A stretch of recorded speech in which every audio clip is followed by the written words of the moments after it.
Hello and welcome to the Scuttlebutt with Tim and Brock. Our guest today is Conrad Jeffries. Conrad spent 13 years across the National Guard and the Coast Guard from 2001 to 2016. Since that point, he's come to lead the Shot at Dawn project, which is a suicide solution targeted at veterans, but using skills and information derived from active duty military. And now Conrad is an ultra marathoner. Conrad, welcome to the show. Hey, thanks for having me, guys. I appreciate it. So it should be fun. Yeah, it is going to be fun. We want to start out and talk about a little bit what led you to the military. You've got this enormous track record. What is it that's brought you to joining the military? We all have a lot of stories that we can share about our time in, but one thing that sets us apart is what brings us to join and what brought us here today. So why don't you talk a little bit about your story starting off? I love where I'm from, but I just wanted out of there. I'm from a, small farm town in Idaho, American Falls, and which I love. It was a great place growing up as a kid. We had everything there you could want as far as hunting and sports and just a real small town. But, small towns, you have small dreams. And, I just felt trapped in a sense and was kind of going nowhere. So I decided to do something, and I wanted to do something no one else had really done. And that's why I was looking at the United States Coast Guard, because not many people from where I'm from even kind of really are aware of what the Coast Guard does. So, I started looking into it, and lo and behold, by just after 9/11, I was on my way to boot camp. I'd gone through MEPS just prior to 9/11 and reported to basic, I think the end of September of 2001. So you were planning on joining prior to 9/11 actually happening. That wasn't a catalyst or anything for you. Correct. Yeah. It was, I was just waiting to go to boot camp when it happened. I think I even got delayed a week or two for boot camp because of it. In fact, yeah, because boot camp's in Cape May, New Jersey, for the Coast Guard. That must have been crazy. Was that scary for you? I mean, you're in MEPS, you're already planning on going into the military, which is at that point super unknown to you. But I'm assuming that you get the butterflies, the nervousness, the anxiety, just like everybody else does. And then 9/11 happens, and a couple weeks later, you're shipping out to boot camp. I mean, was that pretty weird?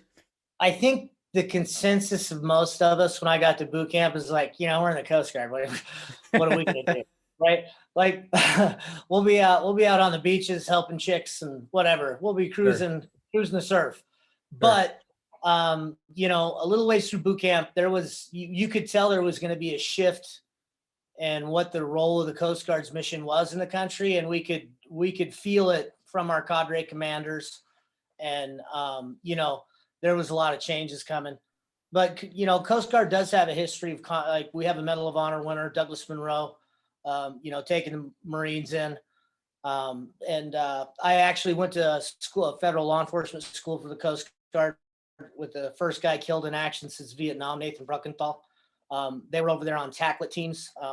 They're lead-at teams that get off on Navy ships, and they were searching for weapons on boats and stuff. And he actually got killed with 2 Navy guys.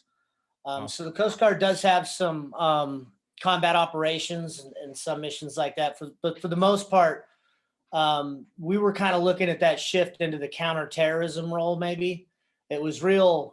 I think like everyone in the country, there was a lot of like, what's going on? For sure. I think you talk about being from a small town where nobody knows about the Coast Guard or maybe even the military. I think a lot of people in the military shit on the Coast Guard, and I'm not going to apologize, but any chance to take a shot at the Coast Guard today, we probably will. The junior brother, I think. But what's funny about that is I feel like most people in the Coast Guard I know have probably seen more action or done more quote unquote notable things than a lot of the other branches. So it's funny how that works out. Well, yeah. And the cool thing with the Coast Guard is like a lot of the stuff we train for, we actually do.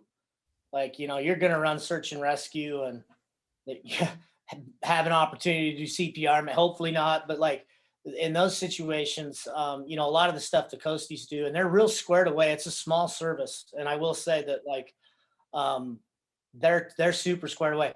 And we're used to getting clowned. I mean, I got to my first, Army unit, which was National Guard, right? And they're combat engineers, and they were all just clowning me for being a coastie. And we happened to have a PT test on the first day that I showed up at the unit, and I smoked them all there. And I was like, next time I'll wear my life jacket, boys. Slow me down a little on that run. Oh my gosh. But I thought that was funny that all these Army guys were getting beat by a sailor. What I touched on this at the beginning of the introduction with you doing ultra marathons now, and we're going to get into that a little bit later.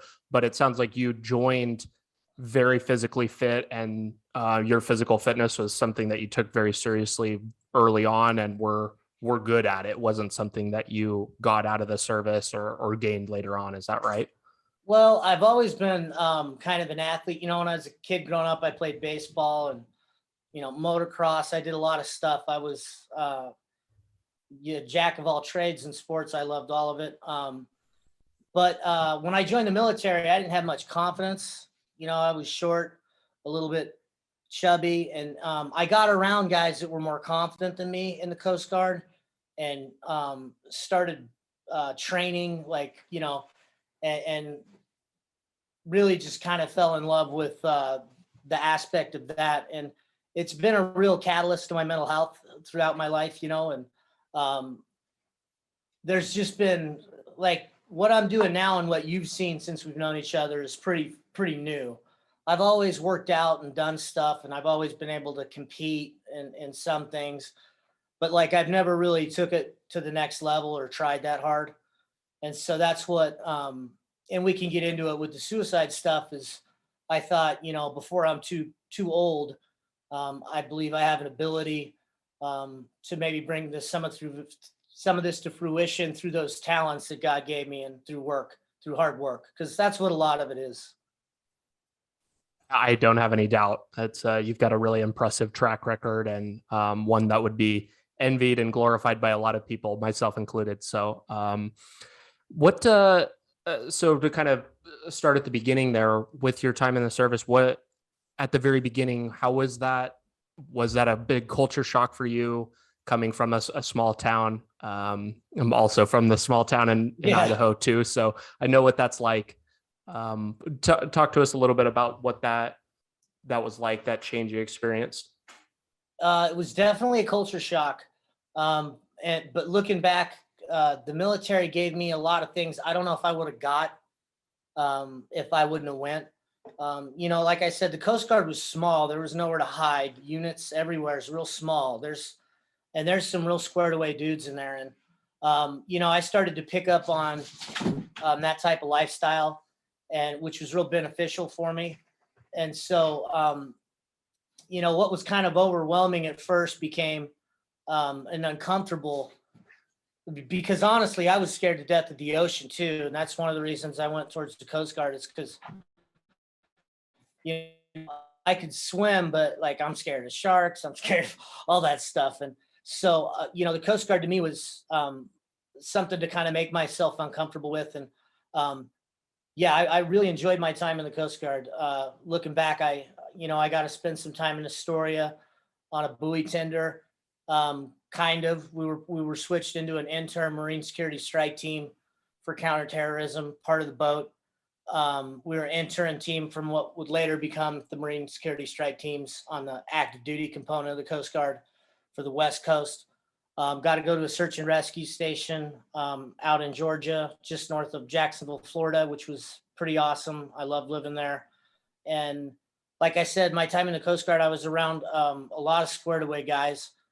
And that really helped kind of my mentality, which has been broken up over the years as you go through life, right? We have these periods of, for me anywhere, where things are squared away and I'll screw things up. But I got a lot of pillars from the Coast Guard that I lean on now that I'm older. And so it was really beneficial for me. It's super interesting to me. It says a lot about you as a person that the main reason why you joined the Coast Guard was because it scared you. And it was kind of like a challenge for you. I remember being in Navy boot camp, and we were doing our swim qualification, and there you jump off a 20, 30, 40-foot ledge. I don't know how tall it is, but into this super big pool, and then you swim. And I remember watching all these people do it, and I've never seen more adults that could not swim. I've been swimming since I was 3 years old. I'm a pretty good swimmer, swam competitively, and that was mind blowing to me. That how are you Yeah. an adult and you can't swim? Too, if you can't swim, why are you in the Navy? And a lot of the guys that could not swim said the same thing. Why would you join the Navy if you can't swim? It's a challenge. I wanted to learn how to swim. The water scares me, whatever. So that says a lot about you as a person, I think, and that you're constantly looking for that challenge and overcoming a fear. So that's pretty cool. As wicked. Yeah, and as you guys can relate to, like being from a small town, like at least out here where I'm from, we're real patriotic, and Oh yeah. so um, there's a nobility behind it that carries weight too when you make that decision. Anyone in those towns, I think, that goes to any branch of the service, I've just seen them get an overwhelming amount of support, which is awesome.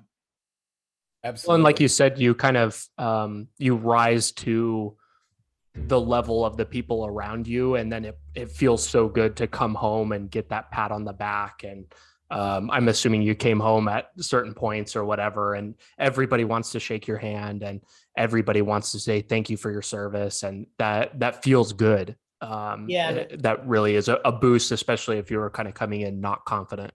yeah, you know how post 9/11, the country was a little different for sure. Oh yeah, absolutely. Yeah. Those first, 5, 6, 7 years after 9/11 was a different temperature in the country for sure on how they went about. When so you got out of the Coast Guard. You were out for a couple of years, right? Or a year and a half or so Yeah, yeah, before you roughly. transitioned. And then you joined the National Guard. Was that weird for you? Did getting out, was that kind of like a culture shock? I mean, how did that affect you, and did that kind of drive you to join the National Guard? Yeah, I didn't know what I wanted to do. And so I'd come back to Idaho, and the jobs here. I was like, what am I going to do? So I was working construction, and I was thinking about joining a police department, maybe something along those lines. And I had a couple buddies that were in the Army National Guard, and one had just gotten back from their deployment in 2004 or five, it was, and just decided, hey, I didn't really know. To be honest, at the time I joined the National Guard, I didn't know much of a difference between the active duty Army, National Guard, Army Reserve, what those different components did. Those guys were just combat engineers, so they showed me stuff of blowing stuff up, and they just deployed. So I'm like, well, these guys do cool stuff. I'll go do that. And lo and behold, I joined the National Guard. I think it was in 2006, and um, yeah, that's how that came about. It's you and I have very similar stories in that regard. When I left active duty, I got out. Brock and I, we were both stationed in Norfolk, Virginia. If you've never been there, it is Oh a yeah, that's kind of the armpit of the United yeah, States. for sure. I It's was in Yorktown for a while. okay, so yeah, so Yeah, it's super rough area. My wife had moved out there after we got married, with our two daughters, and she is originally from here in Idaho, and she was just itching to get back. It was not a place to raise kids, so we had several long conversations about it, and I decided, okay, that's the best thing for the family. I went directly from active duty into the reserves. Um, and is same thing. I got out. My father-in-law owns a construction company. I worked construction with him for a few months, and I think it was like my second or third drill weekend. I was talking to anybody I can about how do I deploy. When's the yeah, next deployment? Um, and I remember I came home and I told my wife, "Hey, there's this deployment that I could volunteer for," and she was livid. Um, it's just such a culture shock, and kind of playing to the mental health aspect of it. I think no matter what you do, you go from one morning you wake up and you're putting the uniform on and kind of going back to the patriotic small town feel. You're important, you know, you're putting that uniform on, and then the next day you're driving back to your hometown or wherever, and you're just Joe Schmo who was in the military and now you're working construction or whatever. And that's not to speak poorly on anybody working in construction or anything like that. There's nothing bad with that. It is a major culture shock. And for, I know, at least for me personally, the first couple months of getting out they were rough. Mentally and mental health wise. It was weird, you know, just a change in identity. Yeah, I think your sense of purpose is questioned a lot, you know, when you get out of uniform. That's exactly it. Yeah, for sure. Well, and it's funny because while you're into, you think about like, I don't know if you had a similar experience in the Coast Guard, but everybody complains. It's always how bad it is, or I don't want to go to work, or oh, I've got duty weekend, and everybody just bitches nonstop.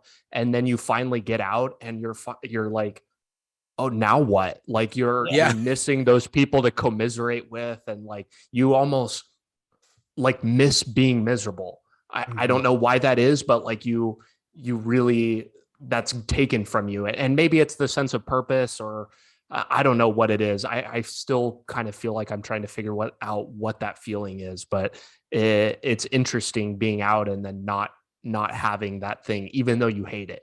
Yeah. Yeah. And, you know, a lot of guys, that's just the politics. We all know what the military is in the organizations we've been in. So we all kind of have those feelings towards it. But yeah, there's definitely a love-hate relationship that pulls you back and forth. Mm-hmm. It sounds like you had quite a few search and rescue missions. Is that right? You've done several of them? No, I mean, sortie wise, sure. But like actual cases that were like super hairy, just a couple. Really? Would you mind Yeah. telling But us like about one or two of them? I can think of, you know, I can think of a case where we got some prescription. A guy had gotten lost and was I can't remember what his condition was, but he was stuck out in the intercoastal waterway.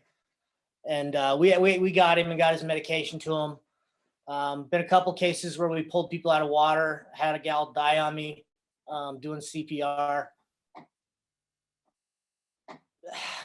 Most of the other ones I was a part of that were like, um, there was serious injury or death were deaths, usually a bridge jumper, a drowning by the time we got there. But as far as like, um, you know, kind of what you've seen on the movies and the heavy weather and stuff, I was never involved in any of that. We had some uh, just not very rough seas where I was at on the East Coast. And so usually it was more of a negligence part on the people either operating the boat or whatever. Sometimes, you know, weather, they still get heavy weather there and stuff, just not comparable to like the Northeast or you know, the West Coast as far as heavy weather search and rescue, because that's what a lot of people think of. Sure. But Sure. you know, those are really the only big ones I can think of. We did a lot of law enforcement, a lot of fisheries, stuff like that too. I think that one of the things that sounds the most interesting to me about the Coast Guard is you're directly hands-on involved with people that are not military. And I Right. think that exposure opens up a lot of doors because you're not, and maybe not good ones, but you're dealing with people that like don't understand the military lifestyle or whatever you want to call it. And it sounds like in a story like that where you're directly responsible for a non-military person's life, and they're hanging kind of in your hands. What do you feel kind of like an overwhelming responsibility? What is that like interacting with people in that setting? That particular setting was pretty chaotic. Uh, um, it happened to be during, I believe it was spring break, and it was right off of St. Simon's Island. And on the backside of St. Simon's Island, I can't remember the name of it, but there's, when you come across the causeway from Brunswick, Georgia, over the intercoastal waterway to get to St. Simon's Island. There's a boat pier and restaurant and a lot of stuff right down there. And we had taken the family out of the water, and the mother and father was in shock. We got them to the dock. Mother drowned on me while I was doing CPR, but that was more weird because it was like there were people around, and people had stopped on the causeway, and there was like this big scene, right? But to me, it was just like this big fog of like getting, you know, however, and I was the one doing the CPR, but like at first, when we first pulled up on scene to get, you know, to get people out of the water. And what's surprising is people that don't know how to swim that will go out on the ocean in a nothing boat or out in the water is crazy. But, you know, the Coast Guard and the guys I was around, we all, you know, kind of took to it and did our thing. We got them to the dock. It's unfortunately, the mother passed away, but it's tough when you're dealing with civilians because they don't kind of understand too. Like my big beef, as I was having a hard time with the mom, I was getting her to vomit, but it was tough. And like I said, she ended up passing, but her kids were right there. And I was trying to get people to get the kids out. And my guys finally got the kids out of the way. And back by this time, I believe an ambulance had came, and we finally got EMTs down there. But yeah, it was just really chaotic because it was like a kind of a, you know, there's a restaurant there and people are pulling their sailboats in, and we pull up in this chaotic rush and just break everything up with that, pulling people off the boat. And so I think that was kind of a shock to the people around us. And then the situation was pretty hairy for us as well, just because of you know, having the kids and the husband in shock. And the kids were all fine. They had life jackets. The parents didn't. So you talk about it was kind of just like a fog while you're doing it. You mean kind of just like you're in this hyper focus. I'm doing my job and I'm not really. I guess I can't really pay attention to anything else that's going on around me, where you're just hyper focused in and you have kind of really no recollection of everything else going on in that situation. yeah, and you know, it's like being in a situation to where like you're having to, everything seems shut out almost, and you're like having to remind yourself of the training and the steps, and you know, getting the confidence to follow through. I think all that's going through your mind just 100 miles an hour. You know, what do I do? And then in any case, it's like when you're in a small team like that, someone has to be taking action somewhere with something. And like I said, I was around really good guys. I think that just keeps the wheel turning for everyone, no matter who's, you know. Yeah, absolutely. But that was really the only bad case I ever did, as far as like craziness. Yeah. I think that situations like that are very reminiscent of, you spend so much time training. It seems like while you're in the military, you're rehashing the same, like, okay, I've been to CPR class like 100 times. You know, I don't need to know it again. Or like you're studying, you're getting qualifications that say you can do all these things. But it's in moments like that where it really matters, where all of that just kind of like fades away and you can like go to work and put everything that you've been practicing in when at a time when it matters. And I feel like a lot of people wait for that, and a lot of people don't get it. Ideally, you don't want to, but it's more of a readiness thing. You need to be ready to do that when the time comes.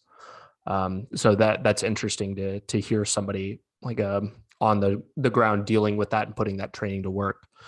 If you don't mind me asking, obviously dealing with losing somebody like that has got to be difficult. How do you deal with that? Is that something that you still kind of carry and hold on to? What was that like after the fact? Is that something that you thought about a lot or dealt with? Can you kind of share about that? Sure. I don't carry it anymore, but you know, I was young. I must have been 21, 22 maybe. And That's young to be dealing with something like that. Yeah, my senior chief I look back and I've talked to my wife about this. I was like, my senior chief knew something, right? Because he had called me, and I actually had got a chance to go to the hospital. I wanted to see if they were able to revive her. And like I said, she didn't live. Even knowing, if you're to the point you're doing CPR on someone after drowning, the chances are real slim. There's a chance though, right? So like, there was a couple things I was dealing with. The fact she died in front of her kids. And then, we all joined to be the hero, especially in the Coast Guard. Like that's the situation you want. Right. There's people around, you're getting an opportunity to save someone's life, and it just doesn't happen. And so you do carry that weight. And, my senior chief I look back now, he was wiser than me, Sesta. He knew something was up, and I think he'd obviously lived through that a few times. We called him an old salty dog, but, he was pretty concerned about me. But I was young with a pretty big ego and one of the, little rock stars at the unit. So I'm good. I shook but no, Sure. it did affect me for a long time. And as you read in some of my stuff, I self-medicated with alcohol throughout my life. And so that was one of the situations I would self-medicate with. Is that something that was the beginning with alcohol and using that to self-medicate? Is that something that started while you were in the military, or something that you took on before you joined? No, I started about the time, I think I had my first drink maybe 13-ish. Never really got into it. A few years later, I started doing it, and it was more of a like getting to party and hang out with your friends. And now I can actually talk to girls. I have some confidence, that type of thing, and that's kind of how that started. But as it was for me, I don't know about a lot of people. Alcohol is this thing where we use it to celebrate, and we also use it to mourn, and we use it when we've had a bad day sometimes, and we use it when we get a paychecks. And for some reason, we have this weird bond with alcohol and our emotions. And it took me a long time to figure out how I was using alcohol and in my emotions. And when I would drink, it was always something. It was celebration on the weekend. There's always an excuse. And that's why I tell guys it's real dangerous, because your emotion will take you to the drink every time. There's always a reason, whether it's bad or good. I think that is all of that is so true. You really you'll justify it in any way that you need to.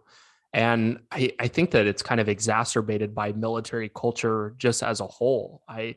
I know that to be true outside of the military, but I honestly feel like it's made worse by the military. Would you agree? Yeah, I think it definitely can be. And, I remember them trying to root it out when I got in. The old wedding downs and stuff like that, like they have in the Navy and the Coast Guard. They were starting to frown on that stuff, but it's alcoholism's rooted pretty deep in the ranks. I went in as a drinker, which probably wasn't a good thing. And like I said, when I started, emotionally it was, I'm going to get to go party with my friends, or I get to do this. But like I said, there's always those situations that come up in life. Someone dies, someone this, and pretty soon, once you've used alcohol to cope with those bigger deals, those bigger emotions, it's easier to let it take over for controlling all your emotions. And so I think a lot of people, they pick up a drink because that's how they've solved a bad problem in the past, or a good feeling in the past. And so for me anyway. You're pretty open about, your alcohol abuse and stuff like that. When did you kind of realize, like, you had that epiphany of, okay, this is getting out of hand. I need to start thinking about, Oh, being at a done young with this at a young age. Yeah, I've been arrested multiple times for DUI. Like, you guys kind of went through it, and hey, you've got this credential and this credential. All my life, man, I've screwed those up because of it. So Really? like, for me, when I talk to guys now, and I just got my 6 years of sobriety, October 17th. A Wow. lot of guys look at like I'm with them. I'm with them on the phone, and I'm with them emotionally and exactly where they're at, because they're like, I'm trying to tell them, like, listen, you have to separate yourself from your crowd, because, like you guys know, there's always your emotions there, but there's always going to be that reason. And when you're first in sobriety, I tell this guys all the time, because I went through it. To look at 30 days is crazy. To look at and think, I'm not gonna. When you've drank since you're a teenager and been in the military and done all this shit, and now you're 30 something years old, and you've drank for 20 years, and it's how you deal with everything. And you look at a year, like you're stressed out about a wedding that's coming up. You're stressed out about this that's coming up. Like, how am I going to get through all this? And really, you don't have to worry about any of that. You just have to look at today. And if you can get through today, then tomorrow's tomorrow. But like that forecasting of failure, I did it. I tried. I couldn't tell you how many times I've tried to quit drinking in my life. Hundreds, hundreds. Wow.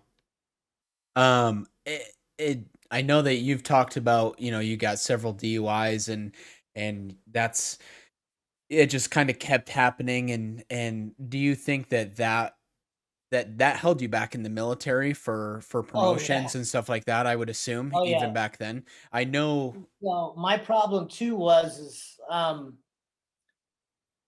like with the Army, I was like in 2013 Soldier of the Year. I was a glory boy for the unit, right? Yeah, yeah, So sometimes when you're the glory boy, stuff, you just get a slap on the hand. And yeah, it sucked, because I disappointed a lot of my leadership with my actions, and that it played a big role on me too. Well, and I think that goes to show, like, you have no idea what somebody's struggling with. They can be the all-star of the unit, like you say, and or you just see kind of the surface level of like, oh, this person's getting an award, this person's doing this, they're doing that. But unless you know them intimately, you're not going to know, like, hey, this person's going home and they're drinking every night, or what kind of stuff they're struggling with, or whatnot. I there's nothing that hits a nail on the head more than that. I feel like, with especially in the military culture. Yeah, and that's really kind of where you know uh I got a DUI and was ended up getting discharged, and I was looking at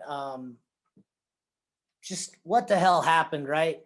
And in my life, and this and that, and I went about a year. I had quit drinking. I was about 12 months sober, but when I got arrested, like, I kind of knew what was going to happen, right? Like, okay, I got a divorce coming. I'm going to go bankrupt. I mean, every aspect of your life gets, basically. So I lost my career, lost all that. And if I wouldn't have been sober for those 12 months when that divorce finally happened, it wasn't necessarily just the divorce. It was just a combination of everything. I was done, you know, and I didn't quit. yeah, And when I didn't do it, I was really interested in figuring it out. And it really came down to, at the time, like, I couldn't do it because I was sober, as pussy as that sounds. And then I started thinking about, well, how many guys do I know that I've served with that have, shot themselves in a Ju- fucked up just way? sorry to cut you off. When you say I didn't do it, you mean commit suicide? Yeah, Okay, I had decided to hang myself in my garage, and okay, uh, I had a really bad day, and I just picked up the phone, called the right person, and it didn't happen. And I really credit being sober from alcohol, because I think about, like, if I would have had that day and been drunk, all bets are off. And then I started thinking about, how many guys do I know that have started a shotgun under the influence? It's quite a bit. And yeah, this is when the Shot at Dawn project started to kind of be born. And I got really interested in trying to fix myself. And I got really interested in the veteran suicide problem. And I'm not like naive to the fact that I'm not the typical like, I think a lot of times when people think of veteran suicide, right, they're thinking of someone that deployed to Afghanistan and got blown up 3 times and this and that. And that happens. We got a lot of combat vets that struggle, and but there's a percentage of our overall stats which are massive, and they're a smaller part of that percentage. So I think there's this kind of misconception out of the gate with veteran suicide. And as you were talking about kind of at the unit level, I really wanted to figure out what the hell we could do at the unit level, right? Because when I started looking at the veteran suicide problem, the first thing I said to myself is, we're looking at everyone else as vets, right? This is Congress, this is the Department of Defense, this is the Pentagon, this is their problem. Why aren't they fixing it, right? This is the VA. And I thought, well, what if we took it at a command level and look at this problem? How can we fix it? And I don't know if you know this, but shot at dawn is historically significant. That's from World War I, where British commanders executed 309 soldiers for desertion and other things. What really happened is the men had severe shell shock and extreme battle fatigue. And they said they'd gone mad, this, that, and the other thing. But, before those men were shot, they went through a legal process. And that's when the idea of the Shot at Dawn project kind of was created at the command level for me. And I saw a hole in our system, our non-judicial punishment system and our counseling system. And that's when I developed the form for commanders and a suicide officer for better evaluation when someone gets flagged under one of those 8 layers, i.e. shows up to formation drunk, right? His line leader doesn't just, even in a more extreme case, let's say they're going to do an NJP on him. During that NJP process, they could use this form to evaluate, just like you're saying, a lot of times, hey, this guy got, peed dirty on dope. He did this, he did that. So he goes in, he gets his dope counseling, he gets his rank tanking, he gets a little pay taken, and then we're off to the next one, right? This forces the command to go over the reasons I believe veterans and military members take their lives. So going over each layer with the suicide officer and giving us a chance to flag those members early on in ranks. And I think that we can squash a lot of these at the command level. And again, we talk about veteran suicide. It's an active duty problem. And these guys come from active duty and the National Guard and the Army Reserve and the Naval Reserve. And I say this all the time, the facility I designed that I know could work, we could put every homeless vet in it now and have 100% stat saving them. And we wouldn't be doing ourselves any favors because we got a fresh crop coming through the next day. Until we start facing this problem and fighting this problem from conception, which is boot camp, and how we address these 8 layers throughout a military member's career, I don't know that we're really ever going to fix this. So, that's where I'm fighting athletically to kind of get my, and I just now started, I've been on a break from doing any of this stuff really for about a year, except for the athletics side. The media sides now, I want to talk a little bit more about, what we've developed and what we've donated to the federal government and what I believe will come to fruition. And, I 100% believe this is beatable. I 100% believe I've created a full solution. And as we've seen with these recent bills, there's no doubt in my mind they could afford to build one, possibly 50, as far as facilities for vets. And there's just so much, I think, offensively that we can do that we're not doing. And so I'm excited to bring that new perspective to veteran suicide because it's a stuck in the mud perspective every time I'm online. And with the, those active duty stats coming out, it's absurd. We cannot sustain that, our military. Absolutely. You're absolutely right. What you gave us a little bit of a history lesson and talking about how long this has been going on. Like, this is something that goes back to our military's inception, likely in one way or another. And we're maybe a little bit more privy to the problem now and more sensitive, like you said, to active duty folks, people coming back from deployment, this and that, all very important stuff. But in your opinion, why hasn't it improved? We have all of this training. I probably sat through 100 different suicide prevention trainings in my 4 years in the military, at least. And Oh yeah. my last year that I was in the Navy, we lost 7 people to suicide on my boat alone. 7 people. And I don't, what's the problem? Are they just looking at the wrong things? They obviously know it's a problem. They wouldn't be putting us through the trainings without it. What's the issue? What's the disconnect? Yeah, I think there's a lot of disconnect. Excuse me. First off, we have to look at the social demographic we're recruiting from, right? Like, who's jumping in line to get $20,000 to get their legs blown off in Iraq? Someone that's never had $20,000 before, right? Yeah. Yeah, they first off, and it's not uncommon for a high-ranking officer to X himself. This is full scale with this, but just like with Vietnam, the guys that picked up the weight there, we're talking about the lower class of society. Most of us are blue collar, right? We come from a lower monetarily demographic.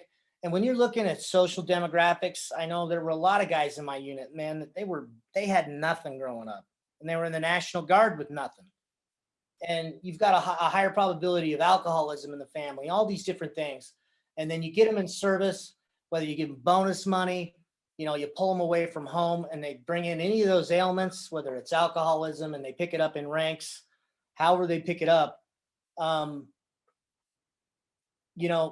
The morale on any boat, all of that's going to play a factor. But the core of this comes down to our military members. And I'll ask you this, you guys, and I'm asking you a cold, since you both served,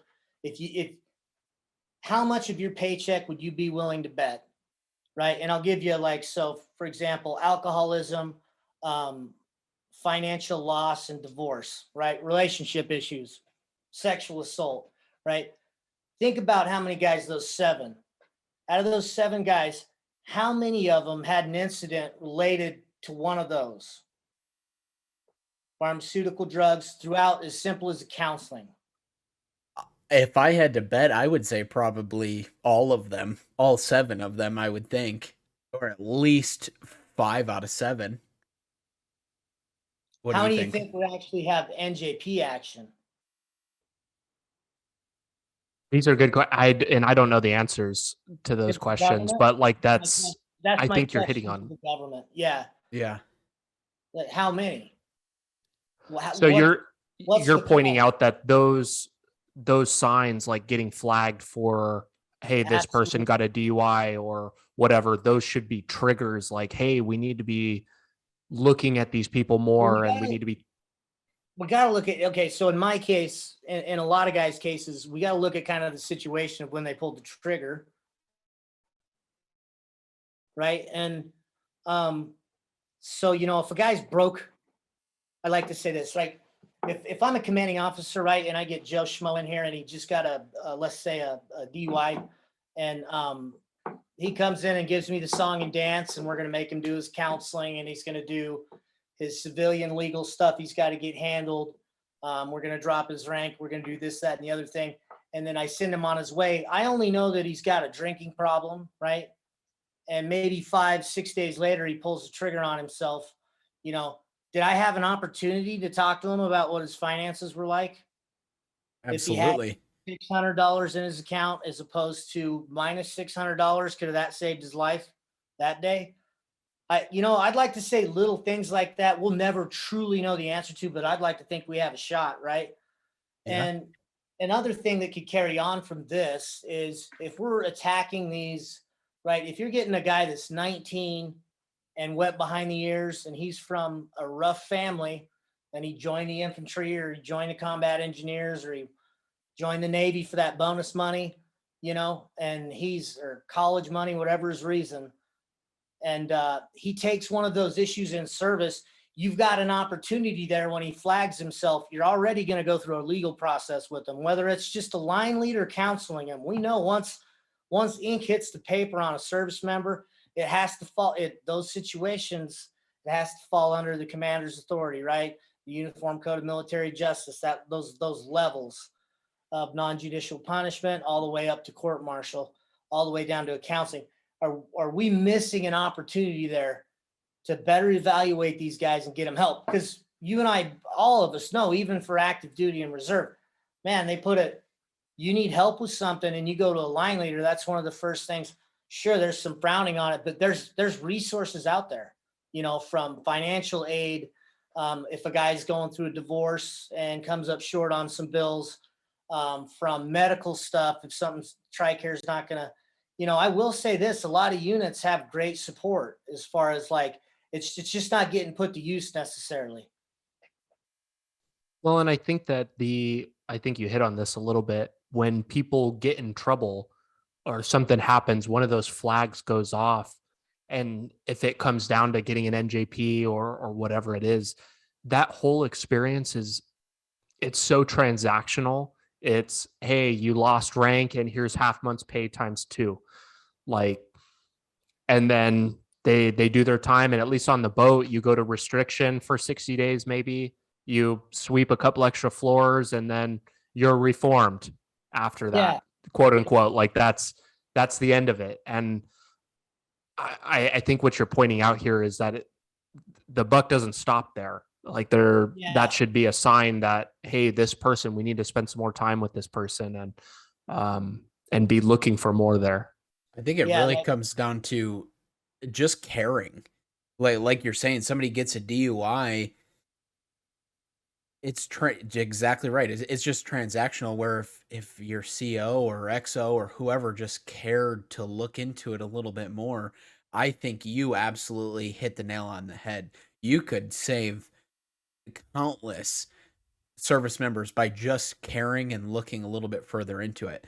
And Brock, you were talking about, in our 4 years, we probably went through 100 suicide prevention trainings.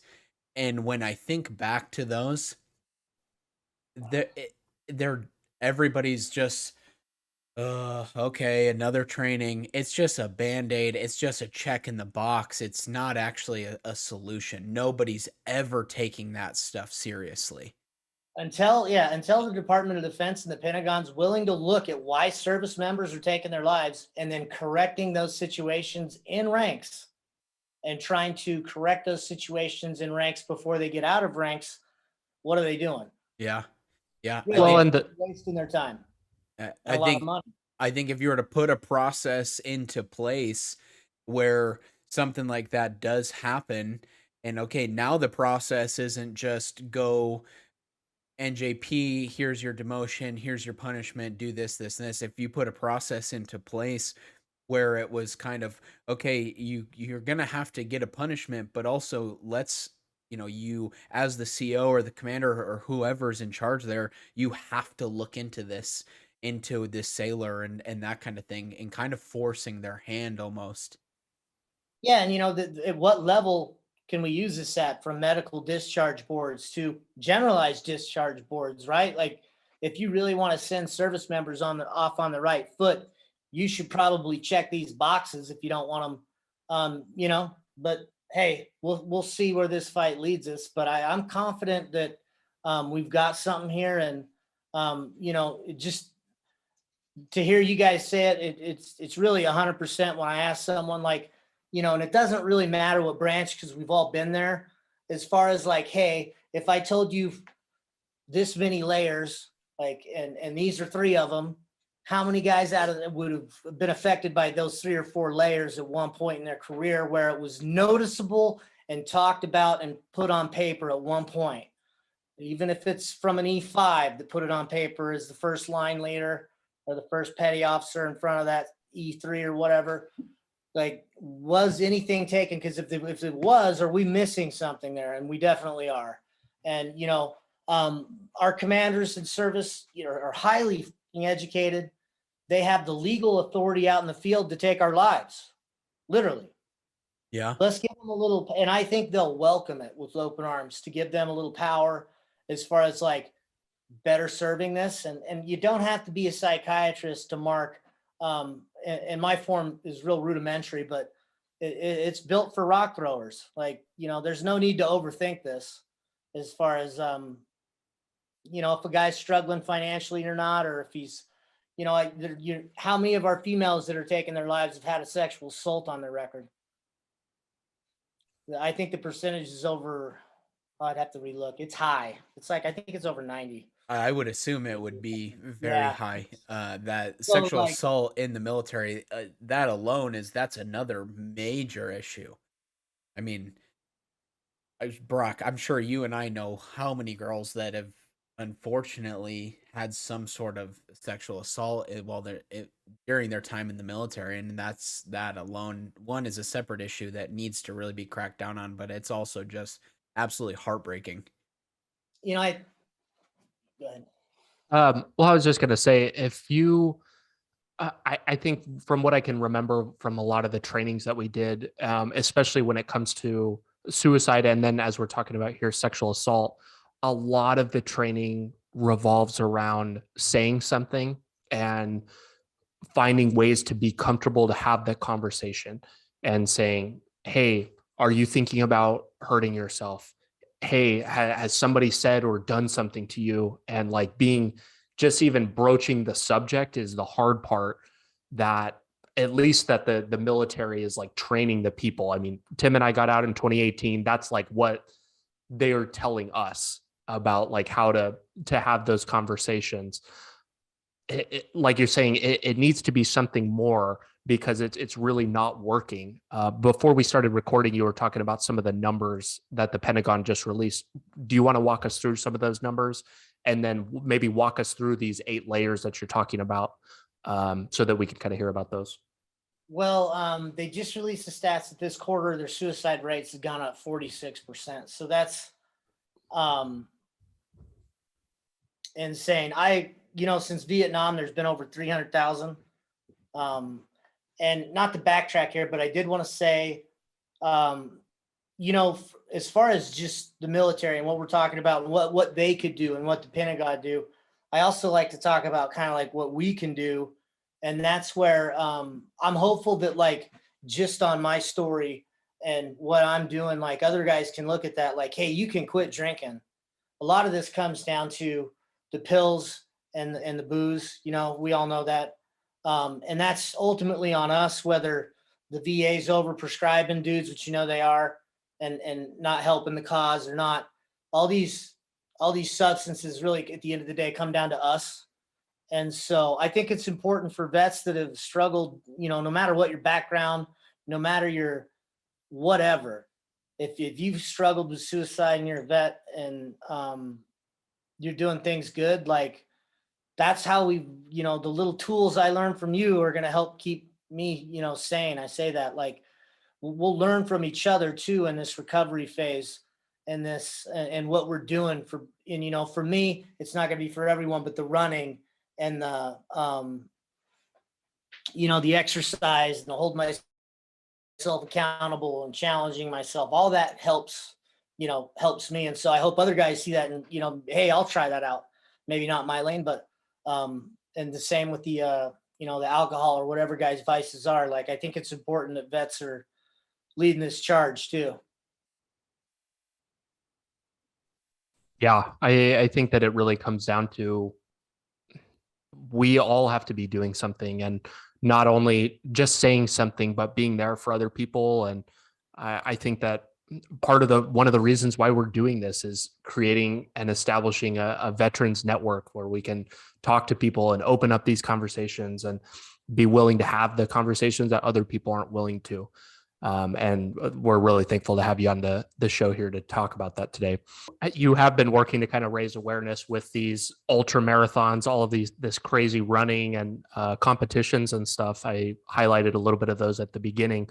What kind of got you into doing that? We talked a little bit earlier about your prior interest in physical fitness and your desire, but you said that this is kind of more of a recent thing. Is it purely an awareness thing, or? Well, back in the fall of it would have been 2019. I noticed the guy got national news for, I think he had ruck marched 100 miles, something like that. And he was raising money for a nonprofit that was, you know, doing whatever. Those things, they do a lot of great stuff for families of suicide victims and stuff like that. So when they raise that money, it goes to a lot of good places. But I'm like, huh, if he's doing that for that, and I've created all this, which is a different lane, what can I do to challenge myself? That's when I came up with the 200-mile run from, it ended up being Lancaster to Las Vegas, 210 miles. We couldn't launch out of LA because of the traffic and stuff like that. But so I wanted to challenge myself and do something no one thought I could do, and was able to do that run, but it didn't get much attention or anything like that. It was right before COVID, but I don't think it was really meant to. I think it was kind of the beginning of the path I would begin to take. And yeah, just really I started to do that to get attention on what I created. And then when I got into it, I realized the growth that can be with that, right? And like, hey, maybe this is not only my calling, but if I'm gonna get to the level I need to get out with my background, the respect among the people I need to get, like I'll become one of the baddest men on the planet. I can do it and help get this. And you know, it's become, I'm kind of the project in a sense. I've become the project. And so yeah, just if that kind of explains it, I'm just doing it to get the opportunities to speak on this. That's Exactly. definitely. And I've held off this last year. Obviously, the Moab 240 didn't work out. I got injured, but I'll be back next year. But yeah, I've just been waiting to talk a little bit about this. We've got pieces in the right place, and eventually, I'm confident we'll get it kicked off.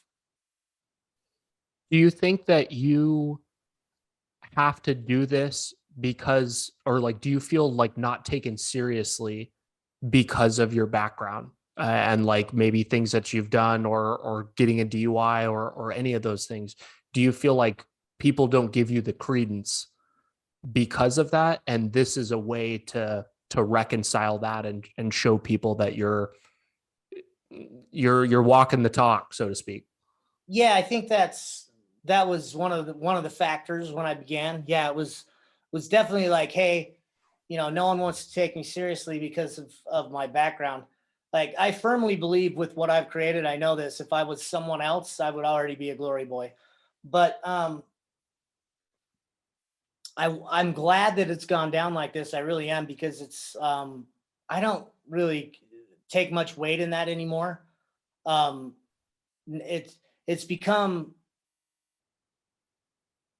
like real personal to me, and like my relationship with God. I think that He helped have a hand in me creating this, and I'm no perfect dude. I never claim to be, but you know, just really pushing myself now to become a better man in all aspects. And you know, I do want to prove people wrong. That's a big part of this, but it doesn't drive me anymore. It's a fun chip to have on my shoulder. What drives me is I think that this can save lives, and I'm dumbfounded about how bad the problem's gotten and their lack of giving a shit, frankly, you know, to put it in other words. And so what I thought was a disadvantage, people not believing in me and or not wanting to give me opportunities because of my background, I think ultimately has been an advantage, because it's helped make me grind harder and think of, you know, and when you do that stuff, it's and get more uncomfortable, I think there's growth there. So just like with the Moab 240, you know, I built my whole year around that. Not everything else I did. It was all about the Moab 240 at the end of the day. And so to go down there and get injured when I was running like I was running was pretty heartbreaking. But you know, that left me pretty quickly, and I'm right back up ready to go next year, and just like, hey, I'm not on my clock here. It's not my time yet. I'll just keep digging, and eventually I'll dig through. And this was for those that don't know, the Moab 240 is I'm assuming a 240-mile race. Yeah, 240-mile ultra race run. Yeah, one of the most extreme in the world. It's pretty intense. And you were placed pretty high at the time when you took an injury, correct? Yeah, I think I was in fifth when I first rolled my ankle, and then had gone back a couple spots, and I went down the third time. I think I was only 23 miles in roughly of the 240-mile race, but so I didn't get to experience much of it, but what I did experience of it, it's, you know, it's a very technical course. The baddest people in the world run. These guys are insane. But yeah, they run those La Cruz Mountains, 240 miles around the most extreme environment you can imagine. And I think the guy that won it this year ran it in 55 hours. So they do it with little to no sleep. I saw a little bit of it on your Instagram. You had twisted your ankle once, kept running, twisted it again, kept running. You did it 3 times, right? Before you were like, I can't. Like, I'm gonna really put myself out potentially for good. Yeah, the third time I'd rolled it, it was real painful and it popped. Oh, Swollen up, and by that time, just to move, I was using my poles as crutches. yeah. And so I knew I was cooked, basically. When you got As yeah, 210 to go or whatever it is, and that type of terrain, it's like, okay, next time I go, and then I was going down, and like when I'd roll it, I would fall. I was going down and like, you know, wet, slick rock, just canyonous, pretty bad terrain. So, you know, we had to pack it in and save it for next year. But like I said, it's cool because I got to go down there. I got to compete a little bit. I was in the top 10. I was hanging. You know, I saw what it takes. So next year I'll return stronger. as somebody who I don't run unless I'm being chased, and it better be something really big chasing me. Um, that is like unimaginable to me to be like, yep, I'm gonna go run 210 miles. Like that just blows my mind. And then have the mental fortitude, the physical strength, the mental strength to hurt yourself not once but 3 times before you finally were like, yeah, I can't. So that obviously you can do it again next year. That blows me away. And I Well, think that thank you. it really Yeah. speaks on um getting the exposure for his Shot at Dawn project. And it's a really, really cool concept, and I can really appreciate it. Yeah, I thank you. I appreciate it. Yeah. Absolutely. What do you I kind of just have like some general questions about your running and stuff. One, just how do you do that anyway? Like that, how do you train and say, hey, I'm gonna go run 240 miles? What is the preparation like for that? What's going through your head leading up to that? Kind of walk us through the lead up to trying to tackle that big of a problem. I'll revert back to my 210. I just started running 10-mile legs in the morning and 10 at night. Reading some stuff on recovery, how to keep your legs, because like anyone else, I run, man, my legs will cramp up. I can't hardly walk. Learned a few tricks, you know, and I did that Las Vegas run and came back and, you know, trying to rediscover how to really do the Moab 240 and do it well. And that's why this year I put a lot of different challenges before it, not only for those, but to help me train up for it. Um, yeah, it's just one step at a time, 1 mile at a time. I tell my wife this, like, it's, there's days and weeks and months where every run when I start out is a little miserable. I have days where it's like, I'm going to go take off and I'm stoked. Like right now, I want my ankle to heal. I miss running. So like my first week back, I'm going to be super happy. But like, for the most part, you got to get through that mental thing of like, this is going to suck. And, you know, when you do that on the first mile, day one, and you can start doing that consistently, that 240 miles, those longer things don't become so unfathomable. But yeah, I mean, doubt is part of this. Failure is part of it. The Ironman, you know, I got one in 5 hours and 34 minutes, but I failed twice before that. You know, there's been a lot of that. There's been a lot of like getting injured. It doesn't work out, right? It never does how you plan it. But, you know, I've learned in this process, like getting those credentials is great, but you got to be willing to go down and fight for them, because you're not going to get them the first time every time when you're in this ultra world or this highly, I guess, your endurance world with triathletes and stuff like this. You're going to fail, but that's what's great about this. It gives you the opportunity to come back. And I think that's a catalyst with everything in life, you know, one of those things. So, yeah, just preparing for the Mohawk 240. Yeah, it was. I was stoked. I was ready. You know, I did that Cam Hanes week to help prepare for it. But I pretty much in the last year, I'd have to pull up my miles, but you know, I 50 a week. I don't That's think I've ran insane. 50 miles in my 50 miles lifetime. a week. Yeah, 50 miles a week. You can probably run 200 miles. You're just gonna have to train a little different. But it's Tim's just, maybe run 5 miles in his life, and all 5 were in the Navy for PT tests. yeah. So That is true. even him, you know, you never know. But yeah, a lot of guys want to know how, and I don't know how to say how. I just know that like the fear of failure and the fear of actually getting out and going and doing it, I have that. And I have the anxiety on just going out and doing a 5 mile run a lot of days and then not wanting to do it. Really? Same. Oh yeah, fuck. Like you don't even know. Like there'll be days I would rather go to the dentist than run a half a mile, let alone multiple miles. You know what I mean? Do anything. Why But is that? Knowing that you've literally run 210 miles almost straight, but how does doing a smaller run doesn't make that it's still that big of a deal every time?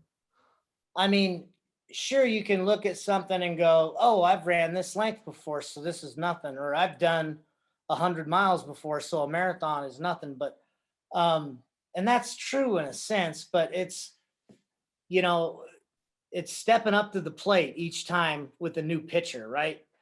It's that same feeling. It's hard to get off the couch some days. It's hard to stay motivated. And the only thing that gets you past like motivation is, you know, they say it's a lot of guys say it ain't real. And, you know, in a sense they're right, because it's only going to get you so far. It's that discipline.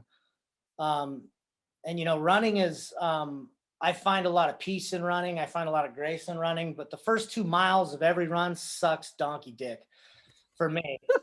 Like, frankly, it's just like a lot of like, oh, I'm not warmed up yet. This sucks. And once I get going and my head's in the right spot, I'm cool. But yeah, man, I'm nothing special when it comes to running. I don't like doing it necessarily all the time. And going out and starting is the hardest part, you know? And so I tell people, if you take the first step, you can run 240 miles, because it's literally what it was for me. It's an everyday grind of, am I going to run today? Am I going to do this, you know, or am I not? And I had that day today, like, even though I'm not supposed to really be running quite yet, like I wanted to do a 5K, and I got up to super early this morning and I was like, fuck that.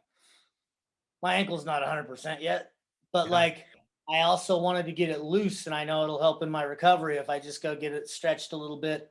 And, you know, I kind of wanted to see where I'm at. So, you know, I got it done and I felt way better, and it wasn't that bad. But man, getting my shoes on this morning was a fucking nightmare. Yeah. And I've had a great year in athletics, and that's just a 5K. So I tell guys, like, you could do it, because I fight my bitch ass every day. I quit fighting the outside world and I started fighting the bitch in me, and that's when I started improving.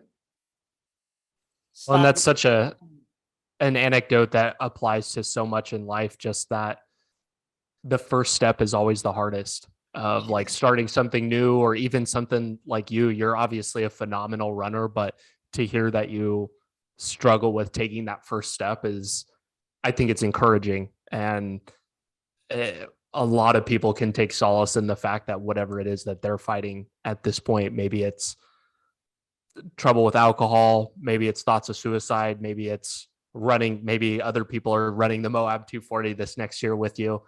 I think that that first step is the most important, and kind of reverting back to your training after that. Yeah, and it's it's not always going to be smooth when you get into this. I tell guys that isn't at all. But the Moab 240, by the time I got there, I had gone through so much this year in failure and getting up to the gate and lining up with people and the Ironmans and doing this and doing that. A lot of those nerves were gone. But, I knew that, like, in order for me to be comfortable, I needed to be running. I needed to get out there and start competing. Because once I'm doing that, you forget about all the bullshit, all those fears and all the anxiety kind of goes away. And you're like, okay, I'm cool.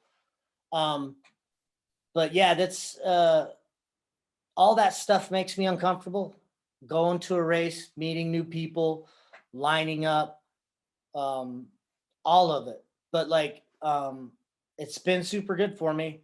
And it's made it, like, just like I said, it gets easier. But the work necessarily doesn't. The work's always the work.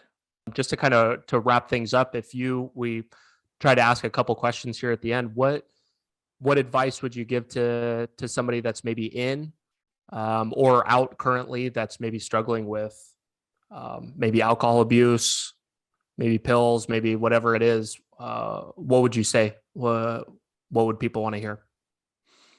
I think there's a lot of things that could be said here, but let me just go back to something that maybe they don't want to hear. Something that I should have heard is, like, I think a lot of times when we're stuck in the grips of alcoholism or pill abuse or anything, we like to look to the left and look to the right. And I'd like to tell those people to look in the mirror and just ask yourself, do you like the way your life's going right now? Are you happy with where you're at? And if you're not, I would consider putting that drink or that pill down, because I think most of us, when we're doing that to ourselves, are self-aware of it. At least I was. And I didn't want to be a drunk, and I didn't want to be this or that, but I was just powerless as far as, like, actually giving it up. And so it took a lot of failure. It took handcuffs. It took the bashing of my ego for me to get to open my eyes. And I would tell anyone, don't be me, catch that on before you got legal problems, catch it before you have all this, and give yourself a fighting chance. But until you're willing to look in the mirror, because, I've met a lot of alcoholics, and we've all got our story, right? And I've met a lot of drug addicts, and they all got their story. Some of us had this or that. A lot of people in life get a bad handshake. At the end of the day, no one gives a shit. The only one that's going to keep that drink or drug out of your mouth is you. And the stories of what put it there, no one gives a shit anymore. And so, unless you're willing to pull that reality in, you'll struggle with it for a long time. But if you can pull that reality in, that no one gives a shit about your ailments, and you're the one that needs to give a shit about them, and you're the one that can fix them and stand up and fix them, and you have the abilities. Like, I tell guys this a lot when they're playing poor me on the phone, like, fuck, dude, you were a Marine. How did you feel when you went to boot camp and get graduated that day? Like, who are you now? Like, sometimes we just got to strap our boots up and go. And that's who we're dealing with. So I tell them that, like, you want to quit drinking. You're tired of having a shitty marriage. You're tired of this. You're tired of being broke. Okay. Fix it. Look in the mirror and fix it. And that's the advice I would give them. I don't know if they'd want to hear it, because I don't know the situation, but. Oh, Sometimes the hardest pill to swallow is the best one. Yeah. So Well, with that, where can people go to follow along with what you're doing at Shot at Dawn? just at Conrad Jeffries on Instagram, kind of leads to everything else. So yeah, just CONRADJEFFRIS on Instagram. Awesome. And then your website, shotatdawnproject.org. You can follow along there as well. Yeah. Conrad, thank you so much for coming on the show today. We really appreciate it. Thanks, guys. I really appreciate your time, and I hope you guys have a blessed day. And I learned, so that's always good because I got to go throw some rocks. You know how I am. We're here to learn. Heck yeah. Thanks, man. Right on, guys. Later. Yeah.